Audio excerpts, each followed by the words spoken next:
അപ്പോൾ ഇന്ന് അമലിച്ചൻ്റെ ലഞ്ച് ബോക്സിൽ എന്തൊക്കെയാണ് കൊടുത്ത് വിട്ടതെന്ന് നോക്കിയാലോ. ഇന്ന് അമലിച്ചൻ 8 മണിയാകുമ്പോൾ ഇറങ്ങണമെന്ന് പറഞ്ഞായിരുന്നു. അതുകൊണ്ട് ഞാൻ രാവിലെ തന്നെ എഴുന്നേറ്റ് ചോറൊക്കെ വെച്ചു. തലേന്ന് ഞാൻ പ്ലാൻ ചെയ്തായിരുന്നു ഉരുളക്കിഴങ്ങ് മെഴുക്കുവരട്ടി വയ്ക്കാം. 2-3 കിടക്കുന്നതും കണ്ടതാ. പക്ഷെ ഞാൻ ശരിക്കൊന്നും നോക്കാൻ പറ്റിയില്ല. ആകെ 4 ഉരുളക്കിഴങ്ങേ ഉള്ളായിരുന്നു, അതും വളരെ ചെറുത്. നീളത്തിലറിഞ്ഞാൽ ഒന്നും കാണാനില്ലെന്നറിയാം. അതുകൊണ്ട് ഞാൻ ചെറിയ ചെറിയ ക്യൂബായിട്ടാണ് അരിഞ്ഞത്. നല്ല ടേസ്റ്റാണ് ഇങ്ങനെ അരിയുമ്പോഴും. രണ്ടും കൊള്ളാം. എങ്ങനെ ഉരുളക്കിഴങ്ങ് വെച്ചാലും എനിക്ക് ഭയങ്കര ഇഷ്ടമുള്ളതാണ്. പണ്ട് കോളേജിൽ പഠിക്കുമ്പോൾ മമ്മി ഏറ്റവും കൂടുതൽ ഉരുളക്കിഴങ്ങ് മെഴുക്കുവരട്ടിയും വെണ്ടയ്ക്ക മെഴുക്കുവരട്ടിയും കോവയ്ക്ക മെഴുക്കുവരട്ടിയും ഒക്കെ ആയിരുന്നു എനിക്ക് തന്നു വിട്ടുകൊണ്ടിരുന്നത്. അതുകൊണ്ട് മെഴുക്കുവരട്ടി എന്ന് പറഞ്ഞാൽ എനിക്ക് വല്ലാത്തൊരു ഭ്രാന്താണ്. അച്ചയ്ക്ക് ഉരുളക്കിഴങ്ങ് മെഴുക്കുവരട്ടിയോട് വലിയ പ്രിയമൊന്നുമില്ല. പിന്നെ കുറച്ച് കാന്താരി ഇരിപ്പുണ്ടായിരുന്നു. എന്നാൽ ഞാനോർത്ത് കാന്താരി ചമ്മന്തി അരയ്ക്കാമെന്ന്. അപ്പത്തേന് പറഞ്ഞു എനിക്ക് വെള്ള ചമ്മന്തി വേണ്ട, എനിക്ക് ഈ ഒരു കളർ ചമ്മന്തി മതിയെന്ന്. ശരി, എന്നാൽ ഇഷ്ടം പോലെ തന്നെ ചെയ്തേക്കാമെന്ന് കരുതി ഞാൻ ഈ ചമ്മന്തിയും കൂടെ അരച്ചു.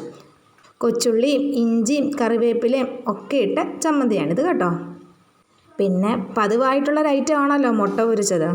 ഞാനിന്നൊട്ടും കുറച്ചില്ല, കുറച്ച് ആഡംബരമാക്കി കളഞ്ഞു. ഇഞ്ചിയും സവോളയും കാന്താരിയും തേങ്ങയും ഒക്കെ ഇട്ടാണ് ഇന്ന് ഞാൻ മുട്ട പൊരിച്ചിരിക്കുന്നത്.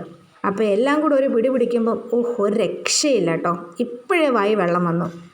പിന്നെ അവിടെ ചെല്ലുമ്പം കറികളൊക്കെ കിട്ടുമല്ലോ എന്നുള്ളൊരു സമാധാനത്തിലാണ് കേട്ടോ. ചോറ് മാത്രം കൊടുത്തു വിട്ടാലും അവിടെ ചെല്ലുമ്പോൾ ഇഷ്ടമാണെങ്കിൽ കറികൾ ഷെയർ ചെയ്ത് കിട്ടും. എന്നായാലും ഇന്നത്തെ അമൽച്ചൻ്റെ ലഞ്ച് ബോക്സ് റെഡി ആയിട്ടുണ്ട്. അപ്പോൾ ഇനി നാളെ കാണാം.